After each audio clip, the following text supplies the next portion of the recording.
Sean ustedes bienvenidos, una vez más, a Los Límites de Gaia. En esta ocasión, nos volveremos a sumergir en la saga de fantasía urbana denominada Huesos Verdes de Fonda Lee. Sin más que decir, comenzamos con la revisión de Guerra de Jade, el segundo volumen de la trilogía.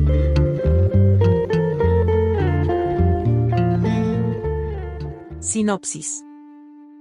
En la isla de Kekon, la familia Kaul está atrapada en una violenta disputa por el control de la capital y el suministro de jade mágico que desde hace cientos de años otorga poderes sobrenaturales a los guerreros huesos verdes. Más allá de las fronteras de Kekon, la guerra está a punto de estallar. Las potencias extranjeras y los capos criminales han fijado su atención en la nación insular. El jade, el recurso más preciado de Kekon, podría hacerlos ricos o convertirse en el arma necesaria para derrotar a sus rivales. Rodeada de amenazas por todos lados, la familia Kaul se ve obligada a formar nuevas y peligrosas alianzas, enfrentarse a sus enemigos en las oscuras calles y las altas torres de oficinas de la capital, y dejar el honor a un lado para hacer lo que sea necesario para asegurar su propia supervivencia, y la de todos los huesos verdes de Kekon. Guerra de Jade es el segundo libro de la saga de los Huesos Verdes, una trilogía épica sobre la familia, el honor y aquellos que viven y mueren según las antiguas leyes de la sangre y el jade. Análisis. Guerra de Jade es el segundo volumen de la trilogía de fantasía urbana denominada Saga de los Huesos Verdes, elaborada por la escritora canadiense Fonda Lee, y está, bien, mejor que la anterior. Creo que este intento de análisis me resultará un tanto complicado de hacer, ya que considero que suceden varias cosas, sobre todo con personajes que aparentemente son secundarios. Así que espero poder dar tan solo el escenario en el que se desenvolverán los acontecimientos de esta segunda parte. La novela comienza con Vero y Mood. Este Mood es el hijo del otro Mood, al que el clan Sin Cumbre eliminó por estar trabajando con el clan Montaña, que están preparándose para saquear la tumba de Lan. Y así lo hacen. Por otro lado, ha pasado un año desde el final de la novela anterior, y después de enterarnos de que el abuelo Kaul Sen ha fallecido, una de las tías de los hermanos Kaul les dice a estos que su hijo ha cometido un delito, que ella piensa que fue un error, y que le estaban pidiendo una fianza para liberarlo. Sin embargo, cuando su madre estaba juntando el dinero, alguien más pagó la fianza, y ahora ese sujeto tiene retenido a su hijo. Este sujeto se llama Sapuño, un traficante uwiwano que se está aprovechando de la guerra para comerciar con todo el jade que pueda conseguir en el mercado negro. Hilo planea ir a ver al tal Sapuño para recuperar a su primo. Cambiando de línea narrativa, y después de lo acontecido en el examen final de Anden y del enfrentamiento contra Gaunt Ask, seguramente el clan Montaña irá tras Anden, aunque él se asuma a sí mismo como libre y no quiera tener nada que ver con el clan Sin Cumbre. Aunque parece que el clan Montaña no quiere vengarse de él, sino reclutarlo. ¿Por qué? Derivado de lo anterior, Hilo planea mandar a Anden a Espenia, ya que él es medio espenio. Empero, Anden no quiere ir allí por la historia de su madre, la llamada Bruja Loca, que quedó severamente afectada por los impactos de la sobreexposición al jade. Al final, Anden no se atreve a desobedecer al pedestal y terminará yendo. Regresando con Vero y Mood, Keam, uno de los hermanos de Wen, es el nuevo cuerno del clan Sin Cumbre. Este se da cuenta de que la tumba de Lan ha sido saqueada, e Hilo cree que fue el clan Montaña el que mandó a eliminar a Lan, y buscarán al asesino, que deducen que es el mismo saqueador. Cambiando de línea narrativa, She se da cuenta de que, a pesar de tener conocimientos empresariales, ser hombre del tiempo es mucho más que eso. Significa lidiar con las expectativas de la gente que le es leal al clan y que ha llevado mucho tiempo pagando tributos. She se reúne con el hombre del tiempo del clan Montaña y platican sobre varias cosas. El hecho de que el clan Montaña ha estado robando jade ya ha salido a la luz, las operaciones mineras siguen paradas y se sigue discutiendo sobre las medidas jurídicas a implementar para que esto no vuelva a suceder. Empero, el parón en la producción de jade afecta la economía, y, por ende, los delitos relacionados al tráfico de jade han incrementado de forma sustancial. Derivado de todo lo anterior, el hombre del tiempo del clan Montaña le vuelve a poner sobre la mesa a She la unión entre clanes, o, por lo menos, una tregua. She llevará la propuesta al pedestal de su clan. Volviendo con Vero y Mood, estos se la pasan entrenando por su cuenta con el jade robado a Lan, y gracias al uso del SN1, en un lugar llamado la Casa de las Ratas. En este lugar, se reúnen todos aquellos que han obtenido jade de formas poco ortodoxas, para el canon de los Huesos Verdes, es decir, básicamente, robándolo. Estos sujetos han formado una especie de organización, denominada el Nuevo Verde, una especie de movimiento contestatario que va en contra de la élite de los huesos verdes, quienes ostentan el monopolio de la utilización del jade. En este lugar, se esconden de los auténticos huesos verdes. Aquí se les acerca un sujeto que los quiere reclutar para formar parte del cártel de contrabandistas más importantes de este mundo, Tipasuiga, la tribu, en Uwiwano, que es la organización criminal de nada más y nada menos, Sapuño. Regresando con She, se nos revela que esta tiene una pareja llamada Maro, un profesor universitario. Estos platican sobre cómo el mundo está cambiando debido al SN1, ya que, por mucho que los clanes y Kekon tengan una postura aislacionista del país, es inevitable que las demás naciones intervengan de alguna manera en lo que está sucediendo con el jade. Derivado de lo anterior, es imposible que Kekon no se meta en el juego geopolítico. Al respecto de la crisis entre países, la crisis de Urtoko arrastraba a Spenia y a Igutan, y, como el propio Maro había dicho, Kekon se vería afectado por cualquier conflicto entre las grandes potencias de la zona. Tenía la impresión de no estar preparada para gestionar tantas amenazas al clan y al país, y sus decisiones ya le habían granjeado enemigos. Siguiendo, She le explica a Hilo la propuesta hecha por el hombre del tiempo del clan Montaña, e Hilo está al corriente de la situación del país. Al respecto, Hilo menciona lo siguiente: la extracción de jade se ha interrumpido, el turismo decae, los gastos de guerra son altos, la gente está molesta, lo capto. Pero ¿de verdad se te pasa por la cabeza que Aid pueda haberse vuelto de repente una persona distinta, dispuesta a vivir en paz de ahora en adelante? She le revira lo siguiente: la gente tiene memoria de pez. Hace un año, el público estaba de nuestra parte y culpaba a Montaña de acaparar jade y provocar la guerra. Ahora quiere olvidarse de todo, darle de nuevo a Aid las llaves de la alianza del jade de Kekon y que nos estrechemos la mano alegremente. Pocos son huesos verdes, le recordó She. Para ellos no es nada personal. Les preocupa que se frene la economía, que crezcan el crimen y el contrabando y, sobre todo, que la crisis separatista de Urtoko se convierta en una guerra entre espenios e igutanos, justo aquí, al este del Océano Amárico. Vamos a tener a las dos fuerzas militares más grandes del planeta rodeando nuestra pequeña isla, la única fuente de jade del mundo. Por eso la gente no se preocupa ya de los agravios de los clanes. No solo quieren que dejemos de pelear, quieren que colaboremos en defensa de los intereses nacionales. Si no, quizá estemos condenando a los clanes y al propio país. Por eso tenemos que acceder a reunirnos con Montaña. Regresando con Hilo, este le había encargado a Gwen remodelar la vieja oficina del pedestal, y esta encuentra, entre las cosas de Lan, una carta donde Amy confiesa que estaba embarazada antes de dejar a Lan. Es decir, Lan tiene un hijo, de nombre Nicholas. Además, Amy está dispuesta a regresar a Yanlun y solicita el permiso para hacerlo. Hilo se prepara para ir a ver a Sapuño a las islas Uwiwa, pero ni She ni Gwen quieren que lo haga, ya que presienten que es una trampa. Empero, Hilo se mantiene firme en su decisión. Hilo llega a Tialuya para verse con Sapuño.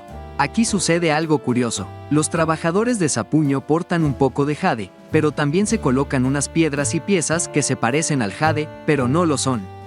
Solo se las colocan para aparentar poder. A esta clase de sujetos se les conoce como medio huesos. Sapuño se asume a sí mismo como empresario y quiere que Hilo deje de matar a sus hombres a cambio de una tajada de los beneficios del tráfico de jade. Hilo le contesta que su sucio dinero no podrá comprar a los huesos verdes, que sabe perfectamente lo que está haciendo y matará a todos sus colaboradores si se acercan a Kekon. Sapuño lo amenaza con llevarle el trato al clan Montaña, pero Hilo le dice que ellos menos le harán caso. Al final, Sapuño decide liberar al primo de Hilo y dejarlos partir. Cambiando de línea narrativa, Anden llega a Puerto Masi, en Spenia, y se instala en casa de la familia Yan, leal al clan sin cumbre que aloja a estudiantes. Aquí se nos brinda un poco más de contexto sobre el conflicto geopolítico internacional. Hay guerra en Shotar porque Urtoko se quiere independizar. Al respecto, sucede lo siguiente. Aquí se habla mucho de la guerra de Urtoko, dijo el señor Yan. La provincia más oriental de Shotar, conocida como Urtoko, Ortikbo en Igutano, se extendía junto a la frontera con Igutan y era desde hacía mucho tiempo una zona en disputa, con una gran población de etnia igutana. 3 meses antes, una milicia insurrecta había proclamado la independencia de la región. El gobierno shotariano rechazó aquella declaración unilateral y envió tropas para sofocar la rebelión, solo para encontrarse frente a una fuerza militar bien equipada y entrenada, respaldada con poco disimulo por los higutanos. Los shotarianos pidieron ayuda a Spenia. Si Spenia manda tropas a luchar contra los rebeldes de Shotar, eso puede convertirse en una guerra contra Higutan. El señor Yan meneó la cabeza preocupado. Dice mi sobrino que puede afectar a Kekon, porque los espenios lo usarán como base y pedirán jade para sus soldados. Anden verá que sucede algo extraño en Puerto Masi. Hay hombres de un tal Krumner que cobran tributos a los negocios, pero esta práctica, se da cuenta Anden, es diferente a lo que sucede en Kekon. Al respecto, sucede lo siguiente. Este es Blaise Krumner, dijo el señor Yan. Es un monstruo, un delincuente. Se sabe que vende drogas y trafica con mujeres. Su gente hace todo el trabajo, así que nunca lo pillan, pero tiene un buen coche y buena ropa, y siempre va a fiestas y le sacan fotos. ¿Crees que le importa el tendero, o que sabe siquiera quién es? Dobló el periódico y volvió a meterlo en la caja. Andense, las bandas no son como los clanes. Solo les importa el dinero. Nunca dan nada, solo lo toman. El dueño de la tienda paga y paga, pero no consigue nada a cambio. Regresando a Kekon, los líderes de los clanes Sin Cumbre y Montaña se reúnen. Conversan sobre el conflicto internacional, el robo de jade y la pérdida de ingresos por la pausa en la producción y exportación de jade. Los dos clanes saben que no se pueden exterminar el uno al otro vía la violencia, y por eso acceden a colaborar. Juntos van a eliminar el contrabando de jade, Hilo le pide a Ait Madashi, la pedestal del clan Montaña, que le entregue a Doru y que no se le acerque en lo absoluto a Anden. Además, se reparten el territorio para combatir el contrabando. Madashi insiste en que se deben unir los clanes, pero Hilo no cederá. Finalmente, se reabrirá la producción y la extracción de jade. Al respecto del acuerdo, sucede lo siguiente. A continuación, Hilo y Ait leyeron por turnos la declaración conjunta que establecía las condiciones de la tregua, nuevas jurisdicciones territoriales, reanudación de la actividad minera bajo el auspicio reformado de la Alianza del Jade de Kekon, cooperación para combatir los crecientes problemas del tráfico de Shine y el contrabando de jade. La última pregunta dirigida a los pedestales fue si tenían algo que decir sobre la crisis de Urtoko, y si creían que la tensión geopolítica entre Spenia y Higutan ponía en peligro a Kekon. La interferencia de potencias extranjeras en Shotar es muy preocupante, dijo Ait. Aunque mantenemos nuestra larga alianza con la República de Spenia, debemos dejar claro que no permitiremos que ninguna nación se aproveche de nosotros. Kekon es una isla rodeada de países más grandes, y este es el único lugar del mundo que produce jade, dijo Hilo. Siempre hemos estado en peligro, pero siempre hemos tenido a los huesos verdes. Sapuño está lejos de ser el único interesado en las minas de jade del país, intervino She. Y otros interesados tienen ejércitos. Los higutanos y los espenios deberían preocuparnos más que Sapuño. Por último, Hilo quiere que la tregua le sirva al clan Sin Cumbre para averiguar las debilidades del clan Montaña para después destruirlos de forma rápida y total. ¿Qué pasará con la tregua entre clanes? ¿Qué sucederá con la exesposa de Lan y su hijo? ¿Qué sucederá con She y su pareja? ¿Qué sucederá con Anden en Spenia? ¿Qué pasará con Vero y Mood? ¿Qué pasará con el conflicto internacional? Tendrán que leer la novela para averiguarlo. Creo que es todo lo que les puedo decir sobre la trama sin caer en spoilers. Así que, pasemos a otras cosas.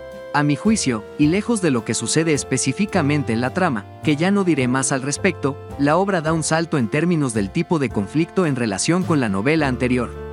En la primera parte de la trilogía, la batalla entre clanes se desarrollaba, principalmente, en las calles. Sin embargo, en esta segunda novela, esta batalla se traslada, sustancialmente, al ámbito mediático y geopolítico. En este sentido, la tregua entre los clanes es simplemente una fachada para tranquilizar a los demás agentes que están involucrados de manera indirecta con el conflicto, mientras tras bambalinas se desarrolla toda la batalla política. Profundizando un poco, la proliferación del SN1 y la rebelión de Urtoko brindan el pretexto perfecto para que el conflicto se expanda. Adicionalmente, la lucha entre clanes no pone las cosas fáciles para determinar cómo se podrá acceder a los suministros de jade de Kekon por parte de la comunidad internacional, especialmente de Spenia. Al respecto, el parón en la extracción y la exportación de jade tensan las relaciones entre Kekon y Spenia. Recordar que este país es el principal socio comercial de Kekon, y también tiene sus propias motivaciones. Además, por si fuera poco, y derivado de todo este contexto internacional y del incremento del tráfico ilegal de jade, los países fuera de Kekon se han planteado la idea de prohibir que los civiles en sus países porten jade. Cosa que, por lo menos, Espeña lleva a la realidad. Sin embargo, la sensación que deja esta medida es que solo incrementará el mercado negro de jade y de SN1. Es bajo todo este escenario geopolítico en el que se desenvolverá la siguiente fase de la guerra entre clanes, que, como ya he dicho, adquiere un matiz mediático y geopolítico. En este sentido, serán tres los principales personajes que llevarán las riendas de la trama bajo este escenario. Hilo, por ser el pedestal; She, por ser el hombre del tiempo y tener un pasado espenio; y, finalmente, Anden, que, poco a poco, y más porque así lo requiere la trama que por otra cosa, se irá involucrando en el conflicto geopolítico. De Hilo creo que no tengo mucho que decir, salvo que ha comenzado a evolucionar como personaje, sobre todo, en relación a su entendimiento sobre lo que en realidad significa ser el pedestal del clan. Al respecto, ya no es tan impulsivo como en la primera novela, comienza a pensar de mejor manera sus movimientos, a no dejarse llevar por sus emociones. Por otro lado, She, como hombre del tiempo, se encargará, principalmente, de las relaciones diplomáticas entre los clanes y entre el clan Sin Cumbre y Espeña, país que conoce muy bien. En este sentido, tendrá que entrar en un juego que le puede resultar peligroso, ya que, y a pesar de que Espeña es el principal socio comercial de Kekon, al interior de su país no ven, en lo absoluto, y producto de su larga historia, con buenos ojos que los extranjeros se involucren de ninguna manera con Kekon. Además, hay que recordar que a ella tampoco se le ve con buenos ojos al interior y fuera del clan, por haber estudiado en Espeña. Y, por si esto fuera poco, derivado de la guerra civil en Urtoco, y, sobre todo, de que Espeña se encuentra hasta el otro lado de este mundo, el gobierno de ese país ha colocado fuerzas armadas en Kekon, bajo el pretexto de poder vigilar y controlar el conflicto para, según ellos, evitar que escale a una posible guerra abierta entre Igutan y Shotar. Sin embargo, ¿cuál es el verdadero objetivo de Espeña? En la obra se dan unas pistas. Por último, Anden. Este personaje, como ya sabrán, no es santo de mi devoción. Sigo pensando que tiene mayor protagonismo del que realmente merece. Ojalá me equivoque. Empero, lo que no se puede negar es que, a través de él, acudiremos a una dialéctica interesante entre dos culturas, la kekonesa y la espeña. Es más, veremos no solo la relación entre la tesis y la antítesis, sino, también, la síntesis, los kekoespenios. Profundizando un poco, Anden se sorprende de la cantidad, de lo que él asume, son huesos verdes en Puerto Masi. En realidad, son gente normal que porta jade de forma cotidiana. Nada que ver con el símbolo cultural que significa en Kekon. Esto, aparentemente superficial, representa a la perfección la síntesis entre la cultura espeña y kekonesa, originando así a los kekoespenios. No obstante, también hay población más cercana a lo kekonés, pero sin asumirse como parte de aquel país, al menos no del todo. Lo anterior provocará en Anden una especie de vacío de identidad. Esto, si ya de por sí es derivado de su proceso de adaptación a Puerto Masi, se verá incrementado por el desazón que le provoca ver cómo los pobladores adoptan costumbres kekonesas, pero, al mismo tiempo, no son las mismas, sino adaptadas. Y, también, porque algunos espeños de Puerto Masi no quieren, en lo absoluto, a los kekoneses en su país. Al respecto, Anden se sentirá en una especie de limbo, al asumirse, ni de aquí, ni de allá. Y, máxime, que Anden, ya de por sí, solo es medio kekonés. Otro choque cultural que vivirá es el de observar cómo en Espeña se valora más el dinero que la violencia. En este país no hay algo parecido a lo que él conoce como honor, solo el verde de los billetes. Con dinero, observará, se puede comprar hasta a la policía. Esto, por ejemplo, se contrapone con lo que sucede en Kekon. En este sentido, es curioso leer cómo, la misma She, que vivió en Espeña, reflexiona cómo en su país es mucho más aceptado llegar al poder mediante asesinatos, que negociando con extranjeros. La violencia, en Kekon, es parte sustantiva de su nacionalismo. Sin embargo, y a pesar de que en la opinión pública no esté bien visto que los kekoneses interactúen económica y políticamente con extranjeros, esto no evitará que los clanes busquen formar alianzas con agentes fuera de su país, con la finalidad de fortalecerse, hacerse de aliados y poder destruir a su rival de una vez por todas. Y, en ese sentido, Anden jugará un papel crucial. Dejando a estos tres personajes, y como mención honorífica, creo que lo que Fonda ha hecho con Gwen en esta novela es muy bueno. Sin dejar de ser un personaje secundario, le ha dado un muy buen protagonismo. Me parece mucho mejor personaje que Anden.